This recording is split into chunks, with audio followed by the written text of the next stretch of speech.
And in today's course, how to identify bad body language. Oof, you guys, I cannot tell you how important this stuff is, because more often than not, one of the reasons relationships fail, especially pretty early on, or they go down in flames, is because we are so excited by someone sexually, physically, and there are certain things we really, really like that we have a tendency to ignore those pretty big glaring red flags that show up pretty early on. And I'm going to do a whole nother course about that, especially when, first dates and first impressions and things like that.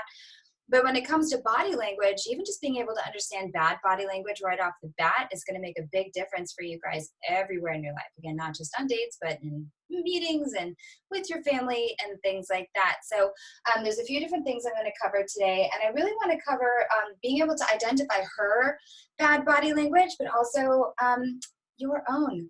Because you guys, women are reading you as well, right? So you're trying to pay attention and this and this. Well, she's reading everything about you too. So the last thing you want to do is be making these faux pas and not even realize that you're doing it and totally cock blocking yourself before you've even had a chance.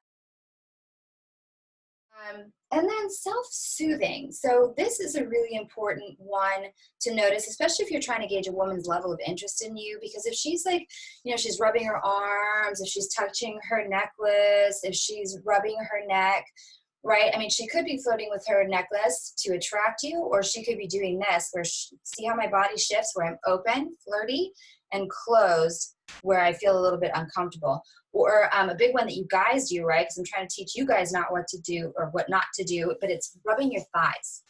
Guys will do that. Or they'll grab the back of their neck, or they'll open their shirt collar when they're feeling uncomfortable. And those are all called self-soothing techniques. And so, yes, it could be because you're nervous, right? And when you're meeting someone exciting, attractive, whatever, we kind of want to make ourselves feel comfortable. But if someone has that kind of tendency, or if a woman's kind of doing this, or she's keeping herself closed and a little bit like this, it could be she's uncomfortable. So you don't want to ignore that, because it's not just a woman's level of interest, but you could be an amazing, awesome guy, and just for her, you're not a good fit. It doesn't mean that for every woman you're not a good fit, but with that said, if she's exhibiting that kind of behavior, back off. Whatever you're doing, if she's self-soothing, if she's this, say the conversation was going great, and then all of a sudden she shrinks, she starts rubbing her arms, she's this, pay attention to it, because it either could be that she's uncomfortable with you, or it could be that she's uncomfortable with a conversation or a question. So if she's uncomfortable with a conversation, you may have offended her, right? So pay attention to that. Or if she's uncomfortable with the question, you might be touching on something sore.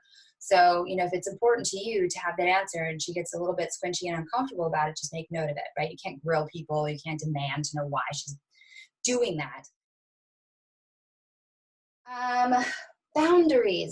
Boundaries. And so I know it's mostly for women that we pay more attention to a man invading our boundaries, not respecting our personal space. So for you guys, in the original course, I talk all about proximity. When if a woman keeps coming closer and closer and closer and closer, she's coming closer to you. It's a pretty strong sign that she's excited about you, versus if she is keeping her distance. So you keep trying moving closer and she keeps moving back.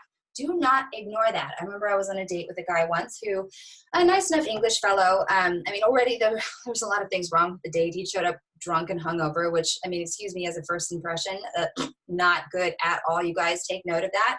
But he was a very big person, and we were sitting at the bar having a drink, and the stools were so and so apart. I felt a bit overwhelmed by him. He was just drunk and whatever. I'm a polite enough person. I stayed for 20 minutes. And this is actually where the idea for the first date phone date came from, because I was just like, I don't ever want to have to go through that experience again, because he sounded like he was a pretty regular drinker. But I kept moving my stool back, right, to give us space, and he kept moving his stool forward, and I kept moving it back, and he kept moving it forward, and just made me so uncomfortable, because I was subtle but pretty obvious that I was trying to maintain boundaries and he kept invading them, which made me very uncomfortable. So don't do that, right? If a woman is maintaining her distance, respect that and let her come closer to you. And yes, you might want to influence it, but that's after you've made the quality eye contact. That's after you've witnessed the open body language.